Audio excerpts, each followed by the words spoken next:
Assalamualaikum warahmatullahi wabarakatuh.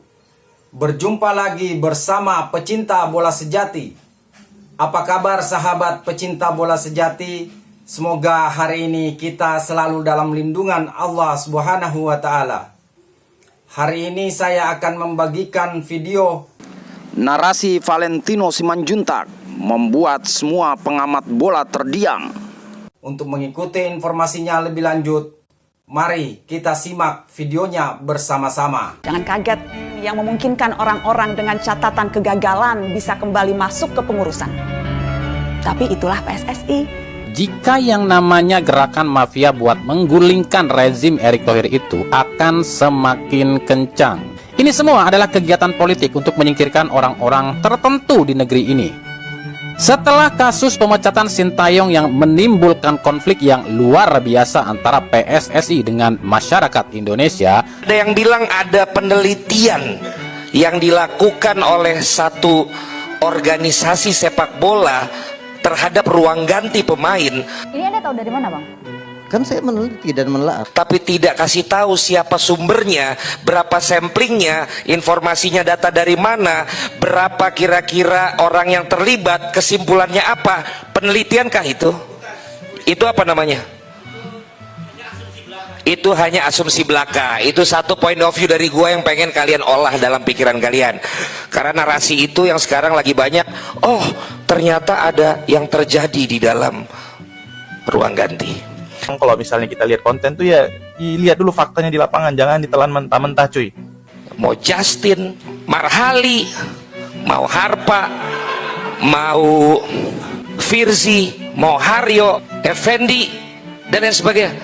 Selama lo mengamati sesuai kapasitas kalian sebagai apa bidang lo, it's okay. Tapi kalau lo mencoba mengamati dari sisi di dalam tim, menentukan formasi, menentukan pemain, saat bertanding harus begini, namanya lo nggak tahu diri. Karena faktanya, yang pernah mempersiapkan DSP untuk main di Piala Dunia, yang ada di bench untuk lihat pertandingan timnya di Piala Dunia dan menganalisa, yang pernah mengalami kekalahan di Piala Dunia dan yang pernah mengalami kemenangan di Piala Dunia, maaf kata, baru si yang dipecat itu. Yang gak wajar tuh orang gak pernah ngapa-ngapain di Piala Dunia tapi ngomen-ngomenin orang yang udah pernah ada di Piala Dunia. Itu baru sebenarnya agak gak jelas. Jangan mencoba masuk ke dalam hal yang bukan hal yang kalian tahu. Ambil angle. Makanya kalau ditanya kenapa di DPI gue angle-nya berbeda, karena gue banyak belajar tentang psychological, gue belajar tentang hukum, gue belajar tentang komunikasi. Dari angle itu gue ambil. Lu mau perdebatkan apapun kata-kata gue bisa bertanggungjawabkan. Karena gue praktisi komunikasi, gue praktisi psikologi, gue juga praktisi hukum. Seorang Carragher aja sekarang ngomongin seorang salah, dibully.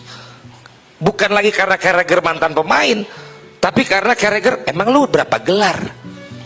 Emang lu kan cuma tukang bunuh diri terbanyak. Bener gak? Itu yang udah mantan pemain dan legend juga loh. Lah kalau kita bukan pemain timnas, bukan pelatih sertifikasi A, tapi gayanya udah lebih pinter. Simpulkan sendiri aja. Kenapa Sintayong itu tetap diam meskipun doi difitnah dan juga berita-berita di semua ini tuh bohong? Jadi ternyata Coach Sin tidak mau bicara apa yang sebenarnya terjadi karena dia tidak mau menyakiti atau merusak sepak bola Indonesia. Jadi Coach Sin harus diam dan memilih untuk diam. Wow. Jika dia bicara yang sebenarnya, takut membahayakan sepak bola Indonesia. Maksudnya, berarti ada ditutupin juga dong. Ex-asisten pelatih timnas Indonesia menanggapi Mark Klok yang menyebut Sintayong pelatih diktator. Baru-baru ini, hubungan antara Mark Klok dan Sintayong memanas. Dalam wawancaranya dengan ESPN NL, Klok menyebut Sintayong sebagai seorang diktator. Namun dengan tegas Kim Jong Jin ini mengatakan itu sangat tidak benar. Dan satu fakta yang pasti, Mark Klok itu tidak punya darah Indonesia. Tidak ada DNA orang Indonesia di darahnya. Orang yang tidak tahu terima kasih itu tidak akan jadi apa-apa. Ya sangat disayangkan sih menurut aku kenapa sekarang seorang pengamat yang opininya diyakini, opininya dipercayai, opininya itu sangat-sangat dijunjung tinggi, kita cari benar-benar tuh informasi dari dia, tapi bisa disetir gitu, bisa diolah lah bahasanya. Apalagi beberapa pengamat ya, seolah selalu mengindikasikan kalau pelatih Belanda itu cocok dengan pemain naturalisasi Belanda. Asisten pelatih Alex Pastoor menyatakan tidak akan bermain total football melawan Australia. Tapi timnas Indonesia akan menerapkan taktik catenaccio alias parkir bus. Menurut Alex Pastoor ya, untuk menerapkan taktik total football itu memerlukan pemain-pemain grade A. Sementara dari pemain yang tersedia saat ini di timnas itu tidak mungkin untuk menerapkan taktik total football. Ya kalau begini tentu pergantian pelatih seolah tidak ada artinya, ya kan? Itu semua kami pastikan sudah direncanakan loh ya, dengan tujuan agar nama baik ketum PSSI ini tercoreng dan akhirnya masyarakat mendesak ketum untuk mundur dari kursi PSSI. Lalu tiba-tiba orang-orang yang tadinya terkurung dan terkekang mulai bermunculan seperti Nurdin Halid dan lain-lain. Kalau dia mempertahankan Sintayong, kemudian gagal juga, pasti Citizen, kemudian penggemar bola akan mengatakan, kenapa tidak diberhentikan pelatih? Begitu sebaliknya, kalau ini lanjut, kemudian gagal, pasti juga Citizen atau siapapun kita mengatakan, kenapa diganti Sintayong? Dan ini belum kelar, ketika nanti ditambah timnas Indonesia kalah lawan Australia dan Bahrain, otomatis mereka akan semakin kencang ngompor-ngomporin warga agar mendemo PSSI dan menuntut ketumnya untuk mundur. Dan oke, kalian mungkin masih bingung ya, kita akan urutkan satu persatu. Yang pertama, Ada pengamat sepak bola yang dikumpulkan di Hotel Mandarin Desember 2024 lalu.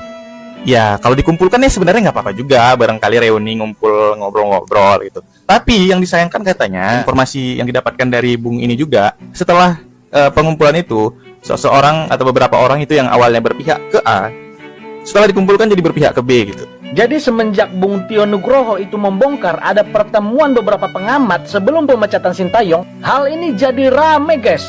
Jadi ada sebuah akun yang memposting status dan mengatakan kalau salah satu pengamat yang ada di Hotel Mandarin itu ciri-cirinya botak. Dan bahkan di captionnya dia bilang ya, gua ada CCTV-nya.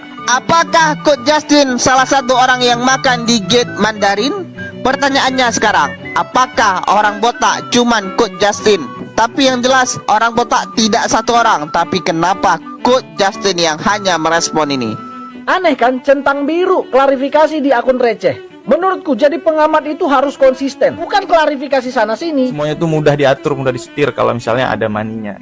yang pertama, usai Sintayong dipecat ini gejolak hebat timbul kan, sebab banyaknya pendukung Sintayong yang gak terima dan akhirnya protes sama PSSI. Tapi dilawan tuh sama orang-orang yang memang ngebenci Sintayong dan terus ngompor-ngomporin PSSI. Gue nggak terima hal-hal kayak begini. Mark Klok juga sudah ungkapkan bahwa ya, dia terlalu otoriter lah.